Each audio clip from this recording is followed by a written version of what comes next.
Halo anak-anak, gimana kabarnya nih? Pak Guru harap semuanya dalam keadaan sehat ya. Tak terasa kalian sudah menghadapi penilaian akhir semester besok ya. Nah kali ini Pak Guru akan ajak kalian membahas kisi-kisi ulangan bahasa Indonesia yang telah dibagikan. Simak dengan baik-baik ya. Nah, adapun materi yang diujikan besok adalah yang pertama, teks berita, buku fiksi dan non-fiksi, teks tanggapan, serta surat. Semua materi ini merupakan materi di semester 2 ya anak-anak. Kita langsung saja ke indikator yang pertama, yang berbunyi berdasarkan bacaan teks berita eksplanasi, peserta didik mampu memperkirakan informasi yang terdapat dalam teks.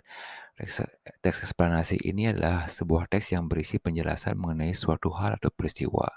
Nah, di sini contoh soalnya, kalian sedang membaca sebuah judul teks yaitu tips belajar efektif. Kira-kira apa yang akan dibahas dalam teks tersebut? Nanti kalian tinggal memilih jawaban mana atau opsi mana yang sesuai dengan judul tips belajar efektif tersebut.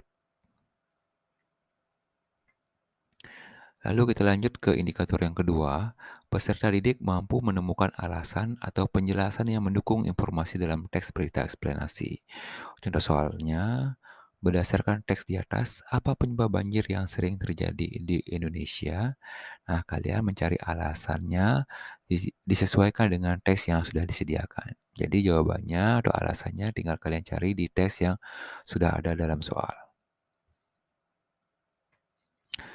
Lalu berikutnya indikator 3, peserta didik mampu menunjukkan pemahaman yang tepat tentang arti kata yang ditemukan dalam kamus atau ensiklopedia. Contoh soalnya, berdasarkan penggalan kamus tersebut, kalimat yang menggunakan kata irigasi yang tepat adalah, nah nanti akan disediakan sebuah tampilan kamus yang berisi arti sebuah kata. Nanti kalian memilih jawaban dengan kata yang dimasukkan dalam kamus tersebut yang tepat tentunya ya, sesuai dengan makna atau arti dalam penggalan kamus tersebut. Berikutnya, indikator yang keempat adalah peserta didik dapat menjelaskan perbedaan fitur berita cetak dan daring berdasarkan format, sumber, dan gaya penulisan.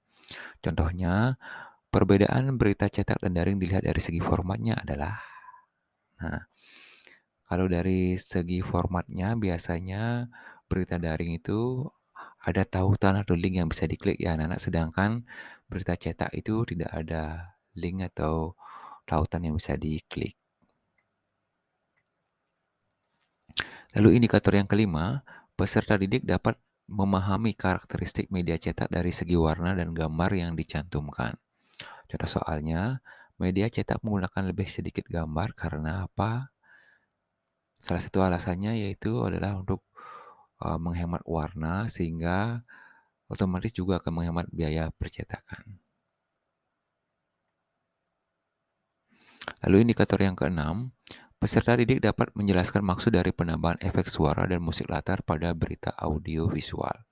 Nah, berita audio visual ini seperti yang sudah pernah kita pelajari adalah berita yang berupa video dan suara.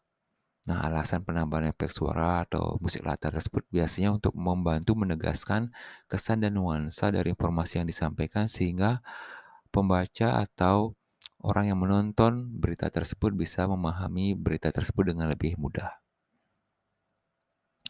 Lalu indikator yang ketujuh, peserta didik dapat membandingkan dua buah teks berita dilihat kelengkapan unsur adik simbanya. Nah, unsur adik simba ini merupakan singkatan dari apa, D-nya itu di mana, kapan, siapa, mengapa, dan bagaimana. Nah, nanti disediakan dua buah teks berita, kalian bandingkan unsur apa yang tidak ada dari masing-masing teks tersebut. Misalnya teks pertama tidak ada unsur apa di mananya, unsur berita yang kedua misalnya tidak ada unsur mengapa dan bagaimananya, silahkan kalian cermati dengan baik. Lalu indikator yang ke-8, peserta didik dapat membandingkan dua buah teks berita dilihat dari gaya bahasanya. Contoh soalnya, perbedaan bahasa yang digunakan dalam kedua teks berita tersebut adalah, Nah, bahasa yang dimaksud di sini adalah terkait dengan bahasa baku atau tidak yang digunakan dalam berita tersebut. Bahasa yang baku itu adalah biasanya bahasa yang formal, sedangkan bahasa yang tidak baku adalah bahasa sehari-hari yang lebih santai. Lanjut ke indikator 9, peserta didik dapat mengidentifikasi kata ganti yang digunakan dalam sebuah teks berita dengan tepat. Contoh soalnya, mereka sedang menanam bibit jagung kualitas unggul. Kata ganti yang digunakan dalam kalimat tersebut adalah, nah kata ganti seperti yang sudah kita pelajari ada kata ganti orang pertama, kedua, dan ketiga. Kata ganti orang pertama biasanya menggunakan kata saya, aku, kami, kita, sedangkan kata ganti orang kedua menggunakan kata kamu, engkau, sedangkan kata orang ketiga misalnya dia, mereka. Mereka itu kata ganti orang ketiga jamak, sedangkan dia itu kata ganti orang pertama tunggal. Lalu indikator 10, peserta didik dapat menentukan konjungsi yang tepat dalam sebuah teks berita yang rumpang. Contohnya, bus itu remnya blong, titik-titik, terjun ke jurang. Konjungsi yang tepat untuk melengkapi kalimat tersebut adalah, nah konjungsi di sini artinya adalah kata hubung. Contohnya adalah dan, sehingga, karena, atau, kemudian, dan sebagainya. Lalu indikator 11, peserta didik dapat mengidentifikasi contoh kalimat majemuk dengan tepat. Contoh soalnya, di bawah ini yang merupakan kalimat majemuk adalah A. Wayan memakan nasi goreng di kantin, atau B. Wayan dan Kadek memakan soto di warung. Kalimat majemuk di sini adalah kalimat yang memiliki subjek dan atau predikat lebih dari satu. Jadi bisa subjeknya yang lebih dari satu, atau predikatnya lebih dari satu, atau kedua-duanya lebih dari satu. Nah, di sini bisa kalian lihat yang mana subjek atau predikatnya yang lebih dari satu. Lalu indikator ke-12, peserta didik dapat memilah berita yang valid berdasarkan bukti ilmiah yang dicantumkan. Nanti kalian akan diberikan sebuah kutipan teks berita, nanti kalian ditanyakan berita tersebut tidak valid karena, nah kevalidan di sini artinya berita tersebut sah atau teruji kebenarannya. Ciri-ciri berita yang valid adalah mencantumkan narasumber atau bukti ilmiah yang mendukung, misalnya hasil penelitian. Berdasarkan hasil penelitian dari ini, nah itu merupakan ciri sebuah berita mengandung bukti ilmiah dan artinya berita tersebut valid. Lalu indikator 13, peserta didik dapat mengidentifikasi berita hoaks dengan tepat. Contoh soalnya, di bawah ini yang tergolong berita hoaks adalah, nah berita hoaks ciri-cirinya biasanya adalah menciptakan kecemasan, kebencian, permusuhan, atau pemujaan, atau beritanya itu dibuat heboh, fenomenal, dibesar-besarkan, serta sumbernya tidak jelas atau tidak ada yang bisa dimintai keterangan lebih lanjut. Dan biasanya pesannya atau informasinya bersifat sepihak, dapat menyerang atau bahkan membela siapa saja. Lalu indikator yang ke-14, peserta didik mampu menulis teks berita sederhana dengan bahasa yang jelas dan mudah dipahami. Nah, di sini kalian akan diajak untuk menyusun sebuah berita yang susunannya diacak. Lalu kalian diminta untuk membuat berita dari susunan kalimat berita tersebut. Nah, intinya teks berita tersebut harus mudah dipahami dan mencakup unsur adik simba yang lengkap. Lalu yang ke-15, peserta didik mampu memilih judul berita yang tepat dan menarik. Nah, disajikan sebuah pengalaman berita, lalu kalian diminta untuk memilih judul yang tepat untuk mewakili pengalaman berita tersebut. Judul yang tepat biasanya judul yang menggambarkan isi berita secara menyeluruh dan tentunya membuat penasaran pembaca untuk ingin mengetahui atau membaca lebih lanjut beritanya. Lalu indikator ke-16, peserta didik dapat menjelaskan manfaat menampilkan elemen visual dalam sebuah berita dengan tepat. Contoh soalnya, manfaat dalam penambahan gambar dalam sebuah berita adalah, nah di sini elemen visual yang dimasukkan adalah gambar, tabel, ilustrasi, yang tentunya tujuannya untuk membuat berita menjadi lebih menarik dan mudah dipahami. Indikator ke-17, peserta didik dapat menentukan media yang tepat untuk membuat berita secara lisan. Soalnya, media yang tepat untuk membuat berita secara lisan adalah, Nah, itu jadinya kalian nanti diminta untuk menganalisis kalau membuat berita secara lisan atau dengan berbicara apa media yang tepat digunakan untuk menyampaikan berita tersebut. Lalu yang ke-18, peserta didik mampu memprediksi suasana cerita dari sebuah gambar sampul dengan baik. Nah, disajikan sebuah gambar atau ilustrasi dari sebuah cerita fiksi, cerita yang bersifat imajinasi, lalu kalian diminta untuk memprediksi atau memperkirakan suasana yang digambarkan oleh penulis dalam ilustrasi tersebut. Nah, suasana ini bisa kalian simpulkan dengan mengamati gambar yang ada dalam sampul, mengamati ekspresi atau mimik wajah karakter yang ditampilkan dalam gambar tersebut. Lalu selanjutnya, peserta didik mampu memprediksi isi cerita dari judul dan gambar sampul yang ada dengan baik. Disajikan sebuah gambar sampul beserta judulnya, lalu pertanyaannya menurut kalian buku tersebut menceritakan tentang apa? Nah, kalian bisa memperkirakan dari gambar yang ada, kemudian judulnya, kalian bisa memilih jawaban yang sesuai untuk memperkirakan isi dari cerita tersebut. Lalu selanjutnya, peserta didik mampu menyimpulkan suasana cerita dari penggalan cerita yang dibaca dengan tepat. Nah, kalian nanti akan disajikan sebuah penggalan cerita fiksi, lalu kalian diminta untuk menjelaskan atau memilih suasana yang tergambar dalam cerita tersebut adalah. Nah, untuk memahami suasana dalam cerita, kalian harus membaca dengan cermat teks yang disediakan. Namun ingat, jika disediakan teks, jangan kalian buru-buru membaca teks tersebut. Tipsnya adalah baca soalnya terlebih dulu, baru kalian membaca teks atau cerita yang ada. Biar kalian tidak mengulang membaca ya, setelah membaca teks, kalian baca soal, kemudian kalian baca teks lagi. Tipsnya, kalian baca dulu soalnya, setelah itu baru baca teks atau ceritanya.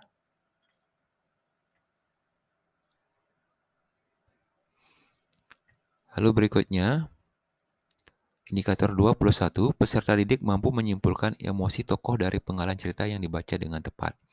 Nah, disajikan sebuah penggalan cerita fiksi atau potongan cerita fiksi, kalian diminta untuk mengamati atau menyimpulkan emosi tokoh yang tergambar dalam cerita tersebut. Emosi tokoh ini tidak hanya bersifat negatif, tapi juga bisa terkait dengan emosi senang, sedih, bahagia, bingung, dan sebagainya. Lalu berikutnya, peserta didik mampu menginterpretasi emosi tokoh dari ilustrasi yang disediakan dengan tepat. Nah, kalian nanti akan disajikan sebuah gambar atau ilustrasi sebuah cerita fiksi. Kalian diminta untuk menganalisis emosi tokoh yang tergambar dalam ilustrasi tersebut. Nah, biasanya sebuah gambar akan mewakili atau menjelaskan emosi dari tokoh yang ditampilkan dalam cerita. Kalian amati bagaimana ekspresi dari tokoh yang ditampilkan dalam soal tersebut ya. Lalu, indikator 23, peserta didik dapat menyebutkan persamaan buku fiksi dan non-fiksi pada bagian awal dengan tepat. Apa persamaan antara buku fiksi dan non-fiksi pada bagian awal? Nah, bagian awal itu biasanya ada sampulnya, ada halaman hak cipta, kata pengantar, dan daftar isi atau dari segi cerita. Itu biasanya persamanya pasti ada bagian pendahuluan atau pengenalan cerita. Berikutnya, peserta didik dapat menyebutkan perbedaan buku fiksi dan non-fiksi pada bagian akhir dengan tepat. Tadi di bagian awal, sekarang di bagian akhir dan diminta untuk menyebutkan perbedaannya. Nah, bagian akhir buku non-fiksi biasanya memuat daftar pustaka, daftar indeks, dan glosarium. Sedangkan buku fiksi atau buku yang bersifat imajinasi tidak mencantumkan hal tersebut. Biasanya hanya mencantumkan biodata atau identitas penulisnya saja. Lalu yang berikutnya, peserta didik dapat menyebutkan langkah-langkah merangkum sebuah bacaan dengan tepat. Nah, langkah-langkahnya biasanya adalah yang pertama itu mencatat hal-hal penting atau kalimat utama tiap paragraf. Lalu kalian menyatukan poin-poin tersebut menjadi sebuah rangkuman yang utuh. Kemudian langkah terakhirnya mengecek kembali rangkuman tersebut apakah sudah sesuai dengan isi teks yang atau isi buku yang kalian rangkum tersebut. Berikutnya, peserta didik mampu menuliskan rangkuman dari beberapa paragraf yang disediakan dengan baik. Nanti kalian sediakan beberapa teks ya atau paragraf. Rangkuman yang tepat dari teks tersebut adalah, nah caranya kalian cari masing-masing kalimat pokok dari paragraf tersebut. Biasanya kalimat pokoknya itu ada di awal ya. Kalian cari kalimat awal-awalnya saja, gabungkan jadi sebuah rangkuman. Itu caranya ya. Lalu, indikator 27, peserta didik dapat menyebutkan pengertian peta pikiran dengan tepat. Pengertian dari peta pikiran adalah, nah peta pikiran itu adalah gambaran visual ya, yang pernah sudah kalian buat, gambaran-gambaran yang mewakili sebuah ide-ide dari buku atau teks yang kalian baca yang berisi biasanya kalimat inti di tengah, kemudian bercabang-cabang terkait dengan penjelasan kalimat inti tersebut. Berikutnya, peserta didik dapat menentukan kata kunci dari teks yang dibacanya dengan tepat. Nah, kata kunci yang mewakili teks tersebut adalah, kata kunci adalah kata-kata yang merupakan inti dari teks yang sudah seperti Pak Guru jelaskan sebelumnya, biasanya dibuat di tengah-tengah. Kata kunci ini terdiri atas biasanya satu atau dua kata saja yang ada kaitannya dengan teks yang atau buku yang kalian baca. Berikutnya, peserta didik mampu mengenali elemen yang ditanggapi penulis terhadap karya yang diulas dengan tepat. Hal yang ditanggapi dalam teks ulasan tersebut adalah, yang biasanya yang ditanggapi adalah tampilan visualnya, kelengkapan bagian-bagian dari cerita atau karya yang diulas, kelebihan dan kekurangannya, atau pesan moral yang ada dalam cerita tersebut. Berikutnya, peserta didik mampu memberikan tanggapan terhadap sebuah teks non-fiksi dengan tepat dan santun. Tanggapan yang sesuai untuk teks tersebut adalah, nah tanggapan yang tepat biasanya adalah tanggapan yang sesuai dengan informasi yang disampaikan, dan tentunya harus menggunakan bahasa yang santun, artinya bahasanya harus sopan sehingga bisa diterima dengan baik oleh orang yang kita tanggapi. Berikutnya, peserta didik dapat mengategorikan sebuah kalimat tanggapan ke dalam kalimat persetujuan, penolakan, atau saran dengan tepat. Nah, contoh soalnya, teks tanggapan tersebut tergolong ke dalam jenis kalimat apa? Nah, kalau persetujuan tentunya nanti di dalam kalimatnya, saya setuju, saya sependapat. Kalau penolakan, saya kurang setuju, saya kurang sependapat. Kalau saran biasanya diawali dengan sebaiknya, seharusnya gitu ya. Lalu yang ke-32, peserta didik dapat mengidentifikasi kalimat penolakan yang santun terhadap tanggapan sebuah buku dengan tepat. Contoh soalnya, kalimat penolakan yang tepat untuk penggalan isi buku tersebut adalah, nah kalimat penolakan biasanya mengandung kata saya kurang setuju, saya tidak sepaham, hal tersebut kurang pas, dan sebagainya. Dan tentunya alasan dari penolakan tersebut harus masuk akal dan bersifat objektif. Berikutnya, peserta didik dapat mengategorikan sebuah paragraf tanggapan ke dalam kategori struktur yang tepat. Nah, struktur teks tanggapan biasanya terdiri atas konteks ya, yang berisi pernyataan umum dari hal yang ditanggapi. Lalu struktur yang kedua adalah deskripsi atau persetujuan atau penolakan yang biasanya disertai alasan, dan struktur yang berikutnya adalah penilaian yang berisi pujian atau kritik terkait dengan hal yang ditanggapi. Jadi kalian golongkan nanti ada sebuah kalimat tanggapan apakah termasuk konteks, deskripsi, atau penilaian. Nah berikutnya, peserta didik dapat mengidentifikasi bagian-bagian buku yang akan dituliskan dalam teks tanggapan dengan tepat. Contoh soalnya, pernyataan umum terkait dengan peristiwa atau cerita yang disampaikan penulis masuk ke dalam bagian. Nah bagian buku biasanya ada judul, bagian teks tanggapan ya, teks tanggapan terhadap buku ada judul, ada identitas buku, ada konteks, ada deskripsi, dan penilaian. Nah, tanggapan ini biasanya disebut dengan resensi. Jadi, kalian golongkan termasuk yang mana nantinya. Lalu yang berikutnya, indikator 35, peserta didik dapat menyebutkan beberapa media yang bisa dimanfaatkan untuk menyajikan tanggapan secara lisan atau audio visual dengan tepat. Media yang digunakan untuk menyajikan tanggapan berupa video adalah, nah, media penyampaian tanggapan bisa berupa media cetak atau elektronik, layaknya dalam penyampaian sebuah berita, misalnya koran, majalah, atau YouTube dan podcast. Kira-kira kalau video, medianya berupa apa ya? Berikutnya, peserta didik mampu mengakses informasi dalam contoh surat pribadi yang disediakan dengan tepat. Nah, di sini materinya sudah mencakup atau meliputi surat ya. Contoh soalnya, isi dari surat pribadi tersebut adalah, nah, perlu jelaskan sedikit terkait dengan surat pribadi. Surat pribadi adalah surat yang dibuat untuk kepentingan pribadi, misalnya surat kepada sahabat, surat pemberitahuan saudara yang akan menikah, dan sebagainya. Isinya bisa kita lihat dengan membaca dengan baik seluruh surat tersebut. Nah, jadi nanti ketika kalian disediakan sebuah contoh surat pribadi, kalian baca dengan seksama isinya kira-kira apa. Berikutnya, peserta didik mampu menganalisis tujuan penulisan surat dalam contoh surat pribadi yang disediakan dengan tepat. Nah, nanti kalian akan disediakan sebuah contoh surat pribadi.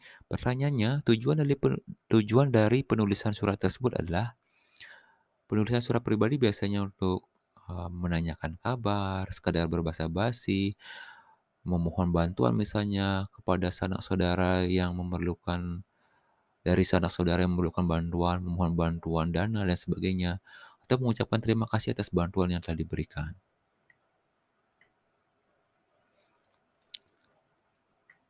Berikutnya, indikator 38, peserta didik mampu membedakan surat resmi dengan surat pribadi berdasarkan penggunaan bahasanya dengan tepat.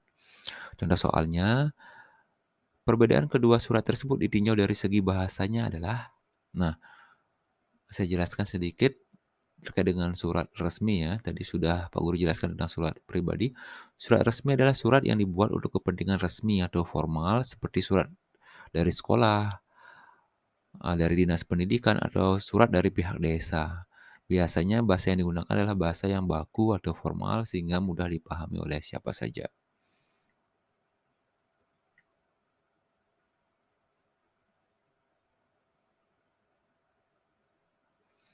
Lalu berikutnya, peserta didik mampu menggunakan kosakata baru dalam konteks kalimat yang lain dengan tepat. Dalam surat tersebut terdapat kata transaksi. Kalimat di bawah ini yang menggunakan kata transaksi dengan tepat adalah. Nah, itu contohnya saja ya. Nanti tujuannya adalah agar kalian mampu menggunakan berbagai kosakata dalam kepentingan berkomunikasi, khususnya dalam kegiatan bersurat. Lalu, indikator 40, peserta didik mampu menemukan perbedaan unsur pembangun antara surat pribadi dan surat resmi dengan tepat. Contoh soalnya, perbedaan antara surat pribadi dengan surat resmi jika dilihat dari unsur-unsur pembangunnya adalah, nah, dilihat dari unsur pembangunnya, surat pribadi biasanya hanya memuat tanggal dan tempat pembuatan surat. Ada juga alamat atau orang yang dituju, salam pembuka, isi surat, salam penutup, nama dan tanda tangan pembuat surat. Tetapi surat resmi biasanya mencantumkan kop surat, nomor surat, perihal, dan lampiran surat.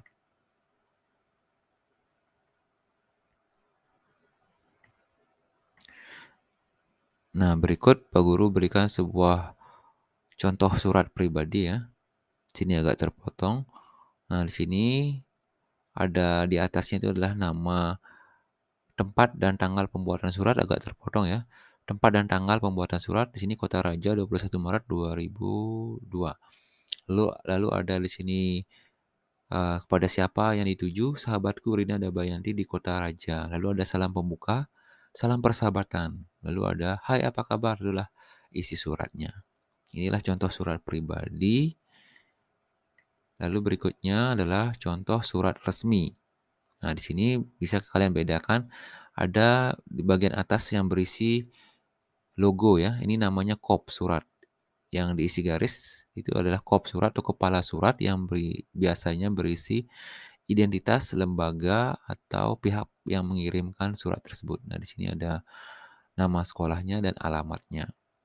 Dan di sini juga yang membedakan adalah ada nomor, lam ini maksudnya lampiran, hal dan perihal. Hal itu maksudnya adalah perihal tentang apa surat tersebut.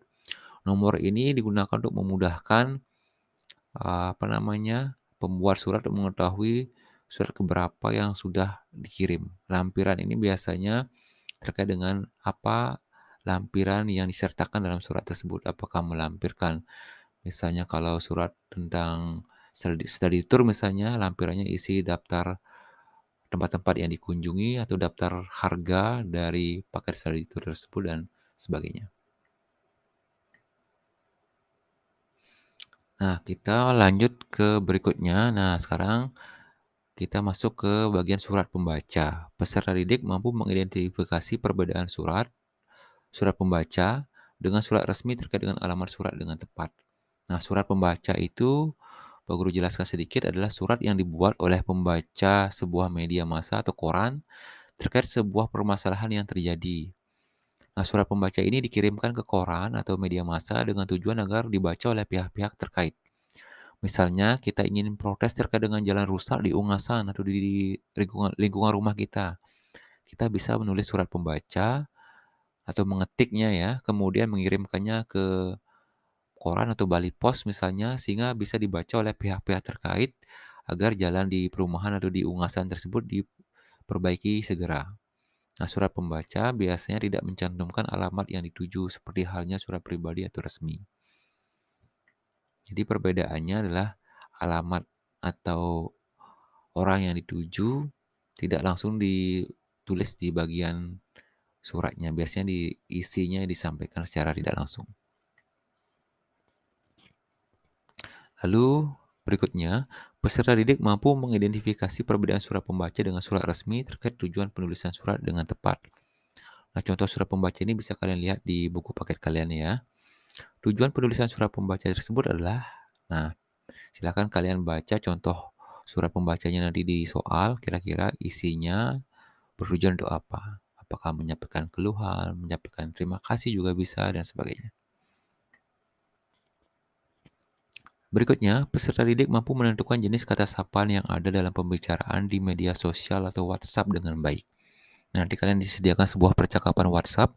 Jenis kata sapaan yang digunakan dalam percakapan tersebut adalah, nah, jenisnya sesuai dengan yang ada di buku paket, itu kata sapaan yang menunjukkan hubungan kekerabatan seperti kakek, nenek, bapak, dan sebagainya. Lalu ada kata sapaan yang berbentuk kata ganti, misalnya kamu, engkau, saudara, tuan, nyonya, dan sebagainya. Lalu kata sapaan yang menunjukkan rasa hormat seperti yang terhormat, yang mulia, paduka, gitu misalnya ya. Tapi dalam WA biasanya jarang menggunakan paduka, biasanya yang terhormat. Lalu kata sapaan yang diikuti nama, misalnya Saudara Hasan, Bapak Susanto, Ibu Amir, Pak Wisnu, gitu misalnya ya. Itu adalah contoh-contoh kata sapaan yang digunakan dalam percakapan WhatsApp. Berikutnya, peserta didik mampu mengidentifikasi jenis pronomina yang digunakan dalam pembicaraan di media sosial atau WhatsApp dengan baik. Nah, pronomina ini jenisnya ada pronomina atau kata ganti persona atau kata ganti orang ya, kamu, dia, kalian. Lalu ada pronomina penunjuk, ini, itu adalah pronomina penunjuk. Ada pronomina penanya juga, yaitu apa, siapa, mana, yang mana gitu ya.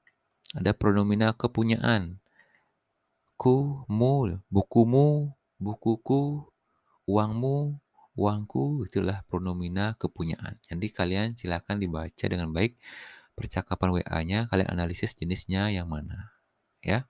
Apakah pronomina kepunyaan, apakah pronomina penanya, apakah pronomina penunjuk, atau pronomina persona. Lebih lengkapnya bisa kalian baca di buku paket. Lalu berikutnya, peserta didik mampu mengubah pesan yang kurang santun dengan baik. Nah, disediakan sebuah percakapan WhatsApp dengan kalimat yang kurang santun, kalian diminta untuk mengubah kalimat tersebut menjadi lebih santun. Nah, tentunya membuat pesan di WA juga harus memperhatikan kesopanan, terlebih jika pesan yang ditujukan tersebut kepada guru atau orang yang lebih tua.